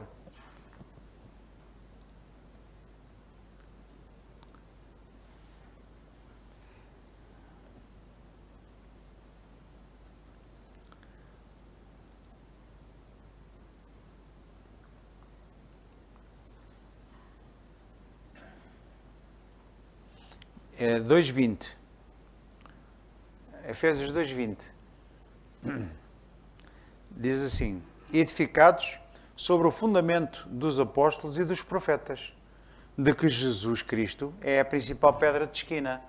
Então, a Igreja de Cristo, está fundada, fundamentos, tem bases, tem alicerces, que são o quê? Os apóstolos e os profetas. Mais corretamente, os profetas primeiro e os apóstolos depois. Os profetas anunciaram a vinda de Cristo, do Messias, e os apóstolos confirmaram que Cristo veio à Terra. Que confirmaram que Ele era o Messias. Por isso é que andaram com Ele e escreveram os Evangelhos. Certo? Para confirmar e registar que aquele ali que era o Filho de Deus. Como o apóstolo Pedro, que teve aquela revelação, disse, quem dizem os homens que eu sou? Uns dizem que és Elias, outros és João Batista. Então, e vocês que é que dizem que eu sou? E o Pedro disse, tu és o Cristo, o Filho de Deus vivo. É esta revelação, por isso é que, quando Jesus disse, olha, bem-aventurado és, porque não foi a carne e o sangue que te revelou, mas sim o meu Pai que está no céu. E sobre esta pedra edificarei a minha igreja. Sobre esta pedra edificarei a minha igreja. E toda a gente pensa que o Pedro foi o primeiro Papa. Mas não foi. Quando Jesus diz sobre esta pedra, era sobre esta revelação, sobre este fundamento. Os apóstolos e os profetas do antigamente são os fundamentos da doutrina cristã, da nossa vida cristã. Nós, tudo o que aprendemos é baseado naquilo que os profetas disseram no Velho Testamento e aquilo que os apóstolos disseram no Novo. Agora que Jesus veio, ficou tudo registado e confirmado. Posso ouvir um amém, irmãos? Continuando. Versículo 12. Querendo o aperfeiçoamento dos santos para a obra do ministério e a edificação do corpo de Cristo. Para que é que Deus deu dons aos homens, apóstolos, profetas, evangelistas, mestres, pastores que são mestres? Para quê? Para aperfeiçoar os santos, para aperfeiçoar os irmãos, para aperfeiçoar, para ganhar cada vez mais habilidade e para crescer em Cristo, guardar a unidade da fé e crescermos e edificarmos o corpo de Cristo. Sermos edificados uns com os outros e aprendermos, sermos aperfeiçoados. Até que cheguemos, versículo 13, até que todos cheguemos à unidade da fé e o conhecimento do Filho de Deus, a homem perfeito à medida da estatura completa de Cristo, para que não sejamos mais meninos inconstantes. Deus tem um alvo que é que a gente cresça e nos aperfeiçoemos para a obra do ministério, para não sermos mais meninos. Foi isso que eu estava a falar por causa dos meninos. O que é que tem, qual é a característica do menino? O menino é uma pessoa que se irrita facilmente, desiste facilmente. Está a brincar com o outro, mas o outro rouba-lhe um berlinde, andam a atarem um com o outro e já não se falam mais. Também, passado 10 minutos, estão aos beijos e aos abraços um com o outro. Não é? As crianças também são assim. Mas, normalmente, são pessoas que têm um pavio curto, que não aguentam nada, não suportam nada, zangam-se, ofendem-se por tudo e por nada, são muito melindrosos. Eu conheço pastores, que já são homens feitos, que são umas crianças autênticas, umas criancinhas autênticas. É preciso ter uma paciência muito grande. Porquê? Porque eles fervem em pouca água, irritam-se por tudo e por nada, levam mal, melindrosos, ficam qualquer coisinha, os melindram logo. A gente até fica aflito. Há um versículo muito interessante em Provérbios 27, 17, por favor. É um versículo muito engraçado que tem muito a ver com esta noção de nós suportarmos uns aos outros, vivermos uns com os outros, aceitando uns aos outros mesmo com as nossas diferenças. Porque vai haver atrito. Se não houvesse atrito, não havia perfeição. Provérbios 27, 17. Com o ferro se aguça, como o ferro com ferro se aguça, assim o homem afia o rosto do seu amigo. Isto é muito interessante. O meu pai tinha um talho e o meu pai afiava as facas. As facas eram de aço, não é? E ele afiava com um fuzil, também era de aço. Portanto, o ferro afia-se com o ferro, certo? Quando você quer afiar uma faca, usa o ferro ou até uma porcelana, também dá. Uma cerâmica. Até o fundo de um prato dá para afiar uma faca. Mas pronto, normalmente, não sabias? Não, se virares o prato ao contrário, que tem aqueles bordos, e dá para afiar uma faca aí. É verdade. Ficam bem afiadas. Bem, mas pronto, a Bíblia diz que com o ferro, como o ferro aguça o ferro, assim o homem afia o rosto do seu amigo. Nós, para nos aperfeiçoarmos, precisamos do atrito uns dos outros. E precisamos às vezes nos chatearmos uns com os outros. De irmos aos arames. E depois vem outro e põe as molas. Não, mas é verdade. Porque é nos atritos, no atrito que a gente tem com alguém, que nós aperfeiçoamos a nossa comunhão. Porque depois podemos ficar chateados. Mas a Bíblia diz, também lá está em Efésios, é no versículo, penso que é no capítulo 5 ou no 4. É no 4, ainda é neste capítulo. Diz lá, irai-vos, mas não pequeis, não se ponha o sol sobre a vossa ira. Então, eu posso me aborrecer com alguém, mas não pecar é o quê? É eu não ficar chateado com ele. Chateei-me, mas depois anda cá. Epá, eu respondi-te assim, assim, assim, porque isto assim, assim. E as pessoas entendem-se. E dás as pazes e volta tudo ao normal. Quando isto acontece, nós aperfeiçoamos uns aos outros. Em amor. Amém? Toleramos uns aos outros, aceitamos uns aos outros com com a tolerância, com a longanimidade, com a mansidão, com a humildade que nós precisamos de manifestar agora que somos cristãos e que temos Jesus a viver em nós. Amém? Então, isto é importante. Continuando, já podemos ir outra vez para Efésios 4. Para que não sejamos mais meninos inconstantes, criancinhas, que por qualquer coisa desistem, vão-se embora, viram as costas, não querem saber. Não. Deus quer que a gente cresça. Para que não sejamos mais meninos inconstantes, levados em roda por todo o vento de doutrina. Há muita gente que ouve uma doutrina qualquer na internet, no YouTube, pastores a pregar, e ficam confusos. Quanta gente, só queria notas de 500. Pá, cada um diz uma coisa, outro diz outra. É isso que Deus quer, que você cresça para não ser mais um menino, para não andar na dúvida. Houve um, houve outro, eu também ouço um e ouço outro, mas chega a um ponto, quando é para comer, eu não como as espinhas, nem como os ossos. Posso ouvir uma mãe, irmãos? Você quando está a comer um peixe, eu gosto de comer peixe, mas eu chego a um ponto, tenho que separar as peles que eu não quero, as espinhas que eu não quero, como são os lombinhos. Não há peixe sem espinhas. Amém? E é a mesma coisa na internet, pastores a pregar, há muita gente que prega coisas erradas, falsas. Há umas que são erradas, outras são falsas mesmo. O que é errado e que não compromete a salvação, para mim não me aborrece nada. Agora, aquelas coisas que são nitidamente falsas, que a Bíblia diz uma coisa e eles dizem outra, isso aí não há hipótese. Isso é mesmo uma espinha que você tem que tirar. Aliás, você tirava tudo. Se ele tem... Aquilo não é uma espinha, aquilo é veneno que lá está enfiado no peixe, não é? Então Deus não quer que você e eu sejamos meninos inconstantes, levados em roda por todo o vento de doutrina. Há pessoas que andam sempre à procura de coisas novas, à procura de doutrinas. Tenho um amigo meu muito engraçado, eu não vou estar a dizer que ele vai ver isto, depois fica chateado comigo. Mas ele gosta de aprender muita coisa e dá muito valor a determinadas coisas que para mim e para a Bíblia são secundárias. O próprio apóstolo Paulo achava que era secundário comer carne ou não comer carne. Ele diz lá em Romanos 14 que tu comes carne, e o outro é fraco, come legumes. Pronto. Há uns que têm umas coisas, outros têm outras, né? São irmãos mais fracos na fé, que não suportam determinadas coisas, porque são meninos, ainda são meninos. Eu sei que ninguém gosta de ouvir isso, mas é verdade, são meninos. Ficam escandalizados com tudo e mais alguma coisa.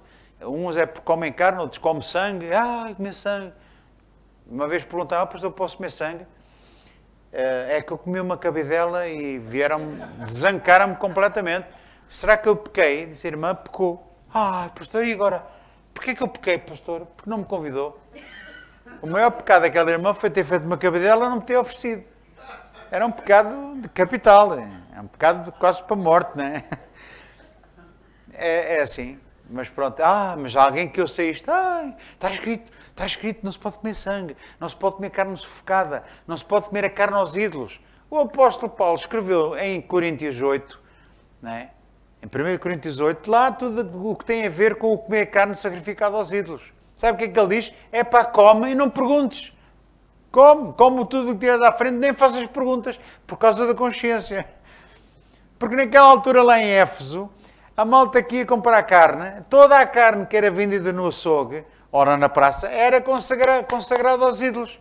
Estávamos tramados, não comíamos mais bifes do lombo, nem da vazia. Não pode ser. Ainda hoje eu comi uma carne da vazia. E sei lá se aquilo foi oferecido aos ídolos. Eu quero lá saber, já cá canta. Irmão, maior é aquele que está em nós do que o diabo que está no mundo. O apóstolo Paulo dizia, o que é o ídolo? O ídolo não é nada. O ídolo não é nada. Os ídolos não significam nada, nada. Quero saber, foi oferecido ao ídolo? Quero saber, é para a boca. O que entra, sai. Agora o que sai, aí é que é complicado. Jesus diz, não é o que entra que contamina, mas é o que sai. De quê? Da boca, porque aquilo que sai da boca sai do coração. É porque o coração já está contaminado. Está a ver? Jesus era assim, tinha assim umas doutrinas que escandalizam muita gente, mas temos pena, é o que é. Então temos que ser homens e mulheres maduros e não sermos meninos, inconstantes, levados em roda pelos ventos todos de doutrina que andam para aí. Antes, seguindo a verdade em amor, versículo 15, ainda no versículo 14, levados em roda por todo o vento de doutrina, pelo engano dos homens, que com astúcia enganam fraudulosamente. É bom, você quando está a ouvir uma pregação, você tem que discernir, tem que crescer ao ponto de discernir que aquele homem está a pregar uma heresia, que está a pregar uma coisa que é falsa. Você precisa de se aperceber isto.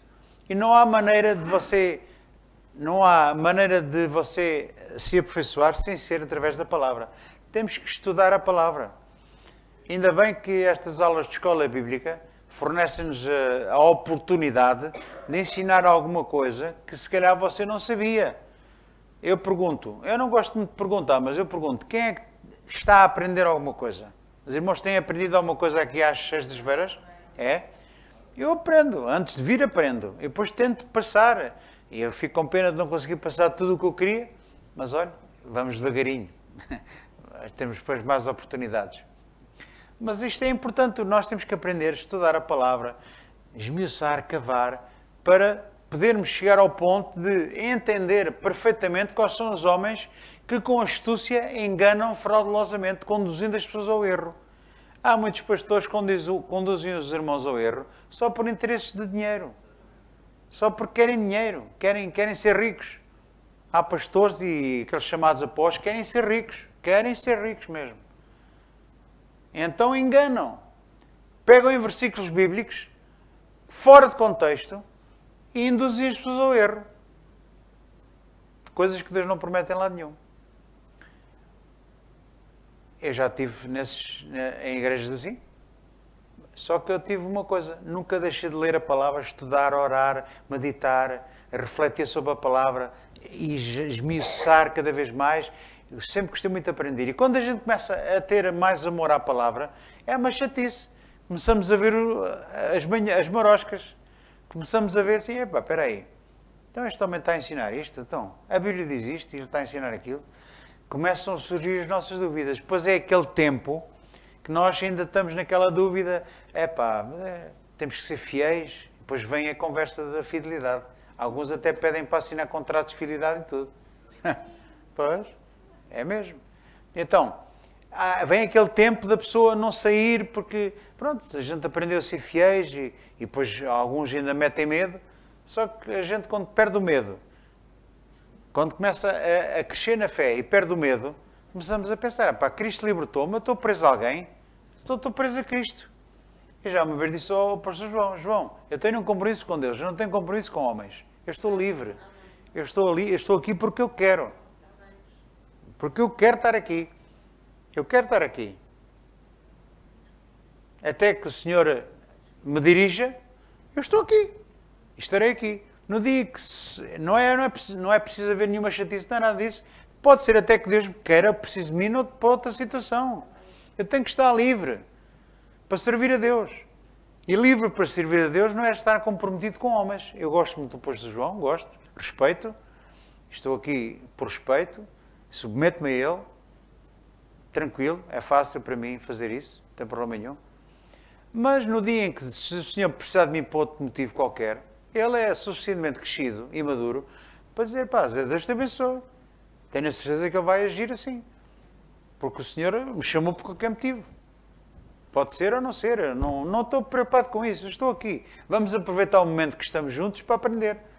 Amém? Para crescermos juntos, para eu poder exercer o ministério que Deus me deu, que é de pastor-professor. Gosto de ensinar aquilo que sei. Não sou um grande professor, mas olha, é o que se pode arranjar. Não gosto de apanhar a beira do prato. Ora, antes, seguindo a verdade em amor, nós já crescemos, deixar de ser meninos, percebemos quais são os homens que enganam fraudulosamente e agora seguimos a verdade em amor. A verdade em amor e crescer em tudo naquele que é a cabeça, Cristo, do qual todo o corpo, bem ajustado e ligado pelo auxílio de todas as juntas, lá está as juntas, que é o vínculo da paz, o vínculo é o agrafo que nos une uns aos outros, que faz com que o corpo seja aumentado para a sua edificação em amor. Então, já viram que o capítulo 4 é o princípio dos nossos deveres. Capítulo 1, 2 e 3 mostra-nos os privilégios, os direitos que eu tenho, a nossa herança, as bênçãos espirituais. Capítulo 4 começa com os nossos deveres. Eu tenho deveres. Esforçar-me diligentemente, ser humilde, ser manso. E agora eu pergunto, isto dá trabalho ou não dá? Dá trabalho ou não dá? Você agora começar, você próprio, a perceber quais são os seus defeitos. Todos nós temos defeitos, irmãos. Temos é que os admitir. E a Bíblia diz que aquele que os confessa e deixa, alcançará a misericórdia. Aquele que não se esforça para os deixar, os nossos defeitos, os nossos pecados, as coisas menos boas da nossa vida, os nossos vícios, aquele que não se esforça para isso, não está a fazer o que Deus diz. Temos que nos esforçar. E depois vai por aí fora, tem uma série de coisas, depois do capítulo 5, então fala lá, mas ainda no capítulo 4, versículo 17, diz lá, e digo isto e testifico no Senhor, para que não andeis mais como andam os outros gentios na vaidade da sua mente. A nossa mente, a nossa maneira de pensar tem que mudar, irmão. Temos que deixar de pensar como pensávamos. E há tanta coisa, tanta coisa. Há irmãos que são muito... Pronto, ainda não cresceram para entender que, por exemplo, que a morte, um ente querido morreu, as pessoas ficam, caiu o karma e a eternidade. Mas não há necessidade disso, porque nós já crescemos o suficiente para entender que uma pessoa quando morre, se morreu em Cristo, está com Jesus. Está com Jesus. A morte foi uma bênção para aquela pessoa, ela foi promovida à glória. Nós temos que mudar a nossa maneira de pensar em vários aspectos. Este é um deles, lembrei-me desta agora. Mas já há muitas. São coisas que nós precisamos de crescer. E não ver as coisas como nós as víamos. Não pensar como a gente pensava. Agora que ressuscitamos com Cristo, a Bíblia até fala lá em Colossenses 3, versículo 1, diz lá, agora que ressuscitaste com Cristo, pensar nas coisas de cima. A tradução melhor não é pensar nas coisas de cima, é pensar mais acima. Um nível acima. Há muita gente que anda num nível muito baixo de cristianismo. Porque sofrem com coisas que não precisam de sofrer. Ficam tristes com coisas que não precisam de ficar. Nós temos que crescer um nível mais acima e nos aperfeiçoarmos. Sermos mais maduros em Cristo Jesus.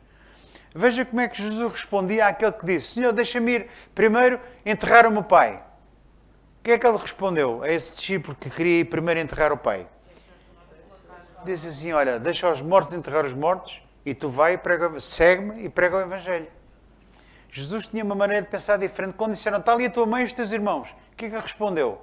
Minha mãe e meus irmãos são estes que estão aqui, que obedecem e fazem a palavra de Deus, fazem a vontade do meu Pai.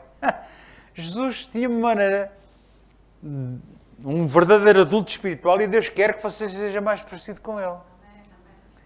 Então, como é que nós fazemos? É ver como é que Jesus era, como é que Jesus respondia, como é que Deus agia. Será que Jesus era amoroso para toda a gente? Não, não era.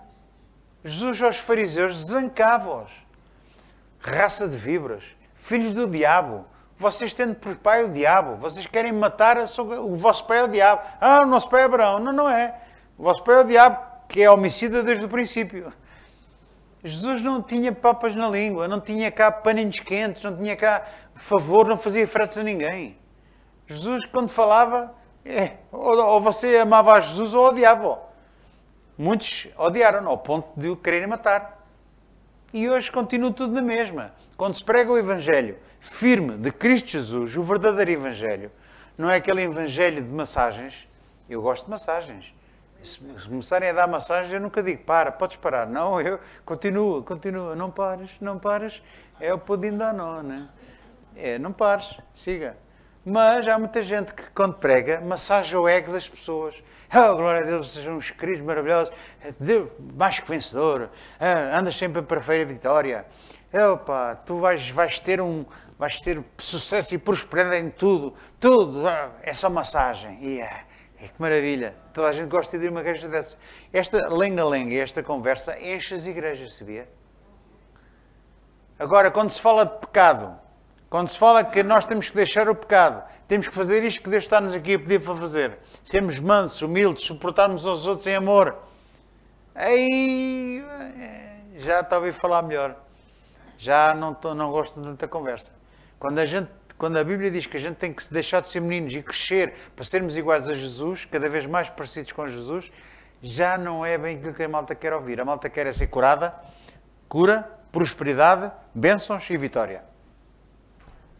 Se falar nisso numa igreja, opa, é palmas e glórias a Deus por todo lado. Se essas mensagens normalmente deixam-nos assim um bocadinho mais apreensivos. Não estou a dizer que é o caso, mas ainda bem que é. Porque o Evangelho põe-nos a pensar. O Evangelho verdadeiro de Cristo põe-nos a pensar a si e a mim. Porque eu tenho que pensar, que eu tenho que mudar. Tenho que me esforçar, tenho que diligentemente fazer o meu esforço para eu ser cada vez mais parecido com Jesus. Há muita coisa para mudar, irmão. Amém? Você também tem muita coisa para mudar? Tem? Glória a Deus. Então esta mensagem é para si. Acertei. Podia ter escolhido outra, não é? Somos mais vencedores. Há muita gente que gosta muito. Eu também sou mais que vencedor. Mas há mais. O que é que ele quer dizer com esta coisa do ser mais que vencedor? É sempre vitória e sucesso. Sempre. Nós temos que ser mais vencedores, sabe contra quê? Contra o pecado, contra nós mesmos, contra os nossos vícios, contra as nossas pancadas, manias, taras. É aí que a gente tem que ser mais que vencedores. Porque temos a ajuda de Deus e o poder de Deus para poder vencer e travar essa batalha contra o pecado, contra as coisas que desagradam a Deus e sermos cada vez mais, andarmos dignamente, com uma postura digna da vocação para que fomos chamados. Certo? É isso que a Bíblia nos fala e nos está sempre a exortar. Uma delas era mudarmos a nossa mente. No versículo 17. Para nós não sermos mais como os gentios que andam na vaidade da sua mente. Entenebrecidos no entendimento, separados da vida de Deus pela ignorância que há neles, pela dureza do seu coração. Não podemos andar como eles. Agora que já ressuscitamos com Cristo, agora que somos filhos de Deus, agora que somos família de Deus, temos deveres. E um dos nossos deveres é deixarmos, não sermos como éramos. Não sermos, não é dizer, este é o meu feitio. Não, não é. Isso, não acredito nisso, eu não cumpro isso. Porque o seu feitio pode mudar. O meu feitio pode mudar.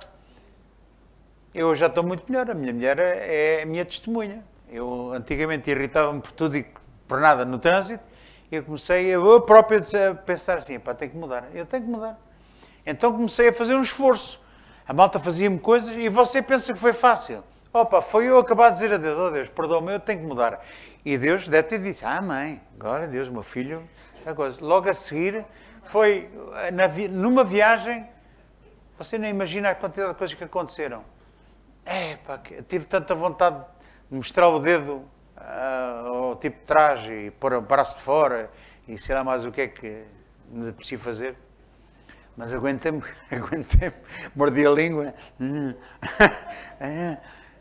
e aguentei-me. Ora, é um esforço que a gente faz e é possível fazer. E eu fiz esse esforço.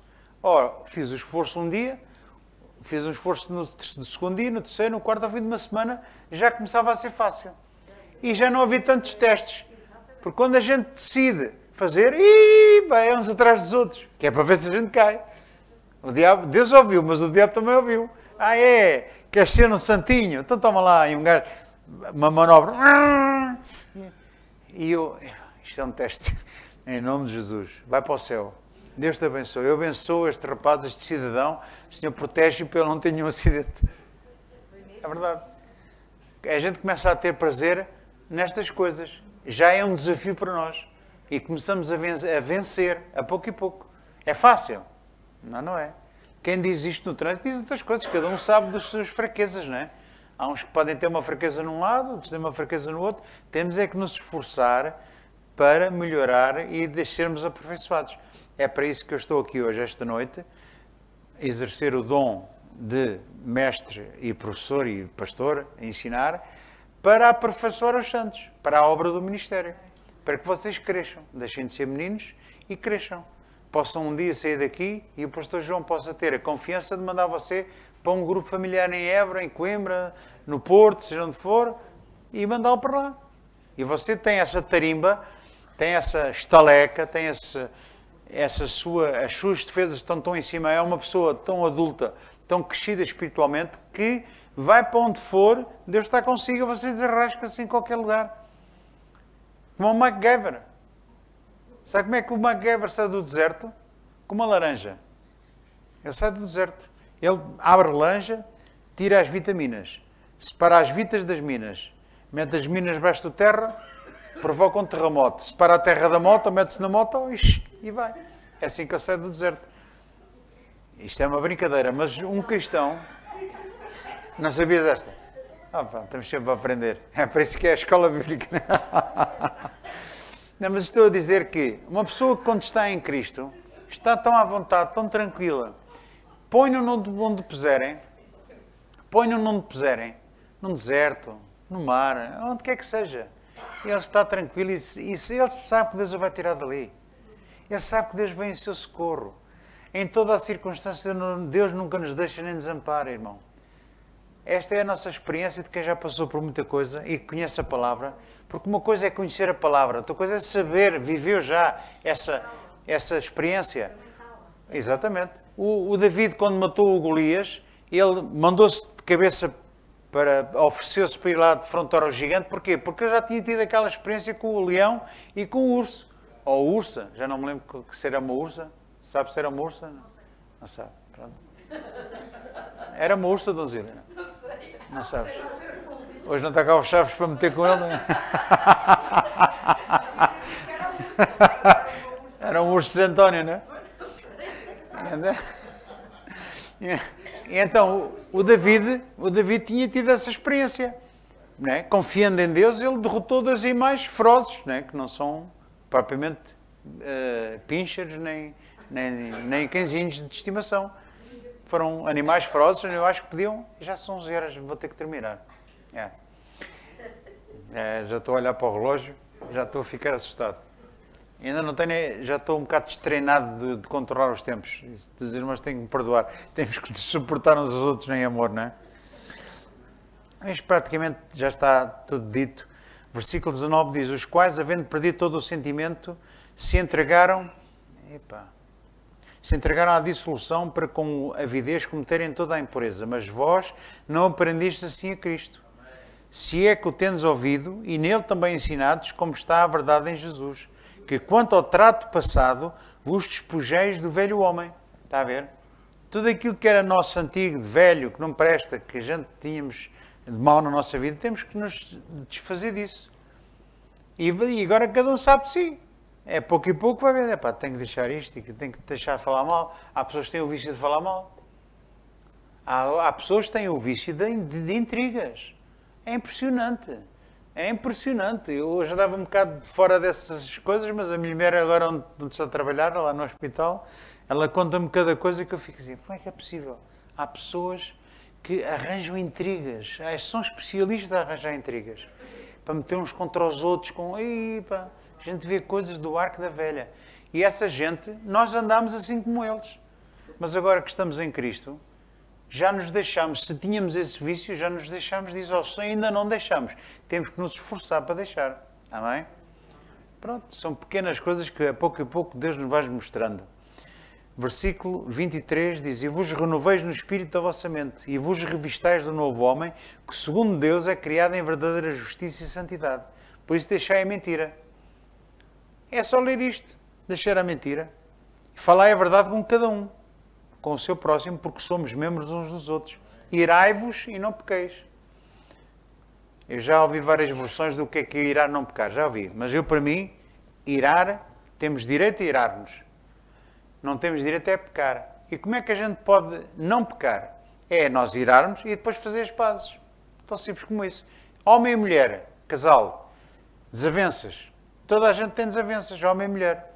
O que é pecar? Pecar é virar o rabo um para o outro. Assim, agora não te falo, agora vou dar o tratamento em silêncio. Vai passar a noite toda que eu não vou dizer nada, acabou. Chuchos no dedo. É assim que tratas, agora vais ver quem, como é que é. Fazes-me uma, eu faço duas. Isso é pecar. Agora, a pessoa chateou-se, mas antes de dormir ou antes que a pessoa se vire para o outro lado, ainda cá, dá cá um beijo. Mas o que é que foi? Olha, perdoa-me, eu não devia ter dito aquilo. Mas disse, pronto, já está dito. Mas olha, peço perdão. Eu fiz mal, não devia ter dito aquilo, não devia ter feito. Temos que nos entender. Marido, mulher, homem e mulher, irmãos na igreja, famílias, empregado, patrão, colegas no trabalho. Temos que, por vezes, tomar uma atitude, mas depois chamá-los, chamar-nos à razão e reconciliar-nos. Posso haver um amém? É isso que a gente tem que crescer na unidade, no vínculo, com o vínculo da paz e amor. Aquele que furtar, irai-vos e não pequeis, não se ponha o sol sobre a vossa ira, não deis lugar ao diabo. A pessoa, quando não perdoa, está a dar lugar ao diabo. Versículo 28. Aquele que furtava, não furte mais. Antes trabalhe, fazendo com as mãos o que é bom, para que tenha o que repartir com o que tiver necessidade. Não saia da vossa boca nenhuma palavra torpe, mas só o que for boa para promover a edificação e dê graça àqueles que ouvem. Não entristeçais o Espírito Santo de Deus, no qual estáis selados para o dia da redenção. Toda a amargura, e ira, e cólera, gritaria, blasfémia, toda a malícia sejam tiradas dentre vós.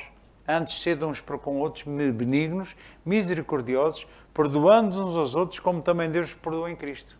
Amém? Tem um campo muito vasto para treinar. Um ginásio muito grande. Há pessoas que preocupam-se ir ao ginásio e fazer ginástica, mas olha que este ginásio, o apóstolo Paulo dizia que o exercício para pouco aproveita, mas a santidade e a piedade em tudo é proveitosa. O que é a piedade? É nós trabalharmos nas coisas espirituais, trabalharmos nessas coisas que Deus nos está aqui a mostrar. Deixarmos, substituirmos as coisas más pelas boas. Como a Bíblia diz, deixar de furtar. Eu conheço gente que se agarra a coisas à mão. Conheço gente que vai à igreja, não vou estar a dizer nomes, mas conheço pessoas que vão à igreja, são capazes de estar a orar 3 horas, mas se for preciso andar num supermercado ou numa loja de uma boutique ou não sei o quê, vêm com coisas agarradas à mão. Bem, que ela tem cola nas mãos, não sei o que é aquilo, e tem ímã, telemóveis, coisas assim. Eu conheço, é verdade, eu conheço mesmo. Conheço. É assim. O que é que ela tem que fazer, essa pessoa? Deixar de furtar e trabalhar. Pois é isso que ela não quer. Ela quer é férias. Eu, uma vez essa pessoa arranjou-lhe um trabalho, um emprego, ganhar bastante dinheiro há muitos anos, mas eu quero ganhar muito dinheiro. E a pessoa diz, está-me a dar trabalho. Olha-se-me para cá umas férias, trabalha tu. E eu até apanhei uma vergonha, porque meti gente para procurar um trabalho, as pessoas ajudaram, fizeram esse favor, e no fim respondo assim desta maneira e eu fiquei a apanhar uma vergonha de todo tamanho. Mas lá está, para deixar de furtar a pessoa tem que trabalhar com as suas mãos. Só que como a pessoa não quer trabalhar, dá-lhe mais jeito de furtar, dá-lhe mais jeito de roubar. 4 soldados, não é? 4 soldados e um cabo. Assim. Vamos orar, irmãos. Vamos orar. Glória a Jesus. Eu peço perdão, eu queria acabar mais cedo, mas pronto. Não, isto não é muito bom testemunho, depois eu começo a ver. Não sabes se? Não sabes se vais perdoar. Porque amanhã vais-te levantar cedo, não é? Tens que gramar a pastilha. Ó Pai, obrigado em nome de Jesus pela nossa salvação, por tudo aquilo que Tu já planeaste para nós, Senhor, lá na eternidade, onde nós ainda nada existia e já tinhas tudo planeado, Senhor, e nos fizeste participantes deste Teu plano, Senhor. Agora que somos Teus filhos, que pertencemos à Tua família, fomos salvos, predestinados e eleitos, Senhor, que fomos redimidos pelo sangue de Cristo. E ensina-nos agora a andar dignamente diante de Ti, com uma dignidade proporcional à Tua graça, à graça maravilhosa com que nos salvaste, Senhor. Nós queremos responder, a nossa resposta, o nosso agir, o nosso andar, o nosso falar, o nosso pensar, que seja de acordo com a Tua palavra, de acordo com a Tua vontade, para que quando Tu olhes para nós, possas dizer o mesmo que disseste quando Jesus foi batizado e Tu disseste, este é o meu Filho amado em quem tenho prazer. Que as Tuas palavras para nós sejam essas. Que nós continuemos a ser os Teus filhos amados em quem Tu tens prazer. Obrigado, Pai, por nos ajudares, já nos deste a capacidade, já selaste a nossa vida com o Espírito Santo e Tu habitas em nós. E é assim que nos estás a fortalecer, para nós compreendermos o Teu amor e sermos cada vez mais aperfeiçoados para a Tua obra, crescermos e atingirmos a unidade da fé e a estatura varonil de Cristo, Senhor. É isso que nós pretendemos, Senhor. Sabemos que não é de um dia para o outro, sabemos que não é de um ano para o outro, demora tempo, mas eu sei que a obra que tu começaste em nós, tu vais acabá-la, em nome de Jesus. E tudo isto tem um alvo, que é nós podemos estar contigo eternamente, Senhor. Para a honra e glória do teu nome, para louvor da tua glória. Foi para isso que tu nos criaste, Senhor. Obrigado, Pai. Porque a nossa vida está agora a começar, Senhor. E não importa a idade que cada um tem, nós temos toda uma eternidade para te conhecer melhor e para estarmos contigo, em nome de Jesus. Muito obrigado, Pai. Obrigado pela tua paciência, pelo teu amor e pela tua misericórdia. Tem misericórdia de nós, Senhor. Nós ainda não chegámos lá, mas uma coisa fazemos. As coisas que para trás ficam, Senhor, ficam para trás. Nós avançamos por este alvo e vamos para a frente cada vez para sermos mais parecidos com Cristo. Obrigado, Senhor, mais uma vez, em nome de Jesus. Amém. Amém.